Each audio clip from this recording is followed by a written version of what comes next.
Mengendarai sepeda tua yang rusak, Jensen menuju ke cabang Dorchane Group. Tapi sekarang dia tidak lagi linglung, tapi matanya lebih jernih. Dia tahu bahwa setelah ingatannya kembali, sisa hidupnya tidak akan pernah sama lagi.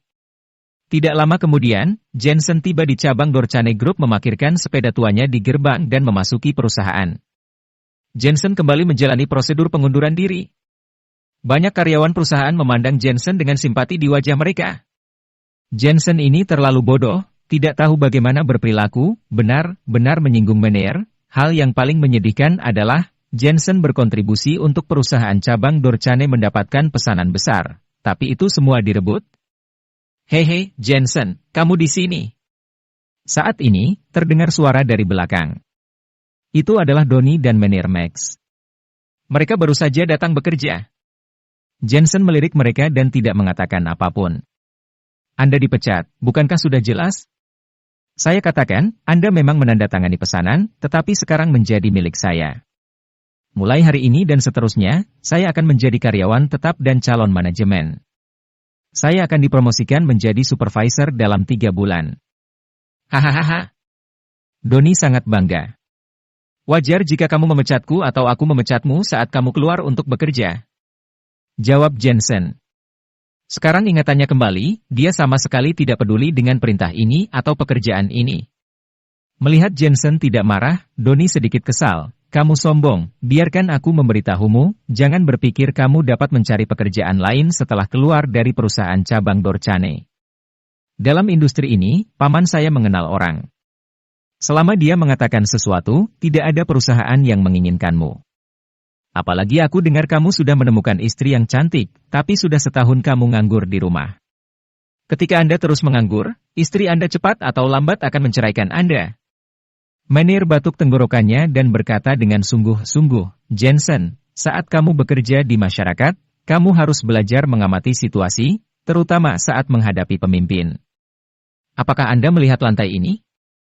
Itu adalah lantai kayu coklat, tetapi jika saya mengatakan itu berwarna putih, maka Anda pasti mengira itu putih, karena saya yang tertinggi di perusahaan cabang Dorchane Group ini, dan kata pemimpin selalu benar. Kemarahan muncul di hati Jensen, memutarbalikan benar dan salah, dan itu masuk akal. Jensen, apakah kamu di sini? Tetapi pada saat ini, sejumlah besar sosok berjalan di belakang koridor, dan seorang pria paruh baya botak berlari dengan wajah cemas. Menier umum. Menier Group cabang Dorchane melihat ke belakang dan wajahnya berubah seketika.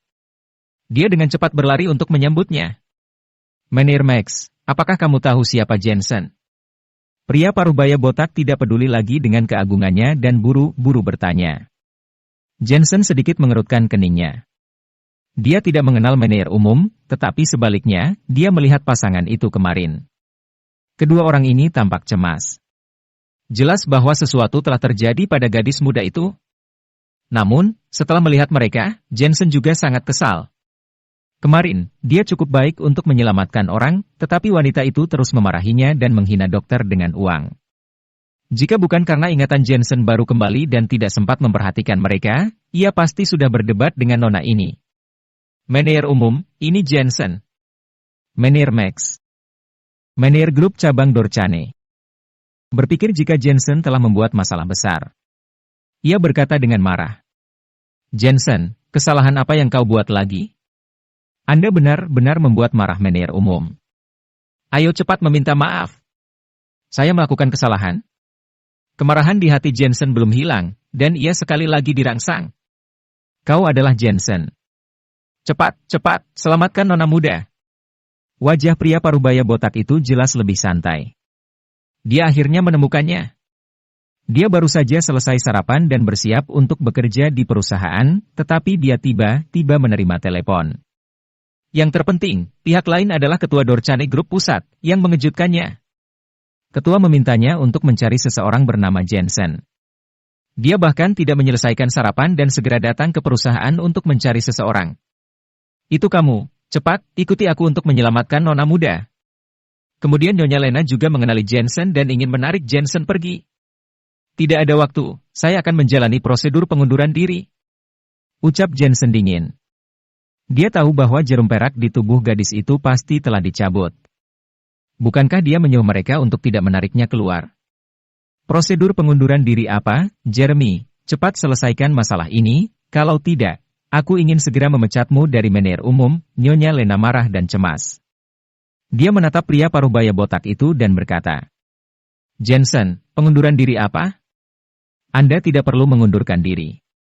Pergi bantu Nyonya Lena dengan cepat, kata pria parubaya botak dengan keringat dingin. Ia takut jika Jensen tidak mengetahui asal-usul Nyonya Lena. Dia berkata dengan cemas, Nyonya Lena adalah bos dari Dorchane Group Pusat. Grup Dorchane Pusat. Orang-orang di sekitarnya ketakutan karena keringat dingin. Ini adalah taipan komersial, keluarga Armenia yang kaya dan berkuasa, dengan aset puluhan miliar.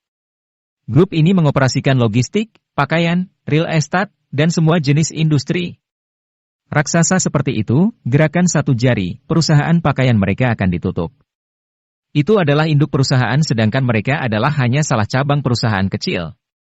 Jensen, bagaimana kamu memprovokasi raja seperti itu? Aku tahu, tapi aku harus melalui prosedur pengunduran diri sekarang. Jensen berkata dengan samar. Ini yang dikatakan manajer Max. Dia juga mengatakan bahwa dia adalah yang terbesar di seluruh perusahaan Dorchane Group cabang. Tidak peduli apakah itu perintah dari Dorchane Group Pusat atau perusahaan mana, ia bisa memberikannya kepada siapapun yang ia inginkan. Jika dia ingin aku pergi, aku akan segera pergi. Apa? Pupil mata pria parubaya botak itu melotot. Sebagai manajer umum, dia secara alami tahu cara di tempat kerja.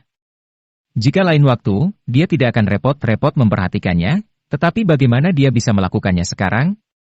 Jensen, kamu apa yang kamu katakan? Punggung manajer Max dingin karena ketakutan.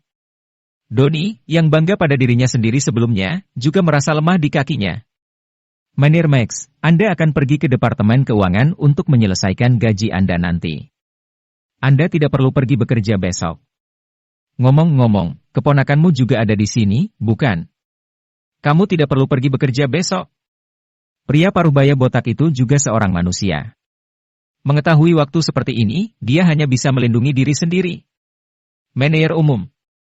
Manajer Max menjatuhkan diri ke tanah dan terus memeluk kaki pria parubaya botak itu dengan ketakutan. Ia sombong di depan Jensen sebelumnya, mengatakan bahwa ia adalah yang tertinggi di perusahaan cabang Dorchane Group, dan hasilnya adalah bencana itu keluar dari mulutnya. Saya juga dipecat. Donnie merasa seperti sedang bermimpi. Baru saja, ia mengejek Jensen karena dipecat. Alhasil, gilirannya begitu cepat. Ia tidak bisa tidak memikirkan apa yang dikatakan Jensen. Itu normal untuk keluar bekerja dan entah Anda memecat saya atau saya memecat Anda. Sekarang, itu memang normal. Adik laki-laki, tolong bantu. Saat ini, Ethan juga berbicara. Kemarin, ia sama sekali tidak percaya dengan Jensen, tapi sekarang, ia sudah percaya 70%. Membantu apa? Saya hanya seorang karyawan kecil, bagaimana saya bisa memenuhi syarat? Jensen menggelengkan kepalanya dan mengembalikan kata-kata yang dikirimkan Nyonya Lena kemarin. Kemarin, istri saya yang tidak sopan. Di sini, saya minta maaf kepada Anda. Ethan memberi hormat sedikit, itu sangat khas dari bos grup, bisa membungkuk dan meregangkan tubuh. Jensen melihat sikap Ethan tulus, dan ia tidak repot-repot untuk mempedulikan apapun lagi. Tentu saja, yang terpenting adalah menjalani kehidupan, dan dia tidak ingin melihat kematian. Cepat setuju, kami suami dan istri secara pribadi datang untuk memohon kepada Anda. Seberapa besar wajah ini? Berapa banyak orang di Armenia yang memiliki wajah ini? Melihat Jensen tidak berbicara, Nyonya Lena tidak bisa menahan diri untuk tidak berkata tajam. Teriakan ini membuat wajah Jensen berubah lagi. Apakah wanita ini memohon?